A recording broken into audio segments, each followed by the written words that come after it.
विज्ञान जुगरे भी चरम सीमार अंधविश्वास साप कामुड़े व्यक्ति मृत्यु पर झड़ाफुंकार साहाय्य नेले परिवार लोके डाक्तर मृत घोषणा पर सहजरे ग्रहण कर परिवार पड़ोशी कथार पड़ शबकु नहीं गुणिया पाखक जाते सेठारे गुणिया झड़ाफुंका करुवा देखा मिली एभली घटना घटी वासुदेवपुर ब्लॉक नायणाडीड़ी थाना रामचंद्रपुर गांव सुभाष महाकुड नामक व्यक्ति गाई चराइबा जाइथिबा बेले तांकु एक विषाक्त साप कामुड़िथिला तांकु संगे संगे वासुदेवपुर गोष्ठी स्वास्थ्य केन्द्र को आनिथिले परिवार लोके डाक्तर तांकु मृत घोषणा करथिले सुभाष को मृत्यु को परिवार लोके ग्रहण करि न पारि जगन्नाथ प्रसाद पंचायत रे एक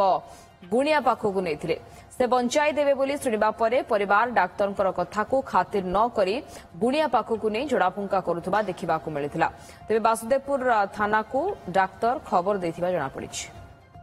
हाँ से तो आज दिन 3टा बेले मु ड्यूटी रे थिबा अवस्था रे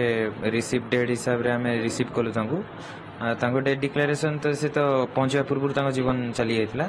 तापरे आमे हम निजर रूटीन प्रोसीजर अनुसार पुलिस को इन्फॉर्म करिछु डेड बॉडी तो नहीं आम सबगृह देखला बेलू डेड बॉडी ना हुए तो लोक नहीं जाइछन मु तो आज जाए केबे देखिनी कि कथा विश्वास करेनी।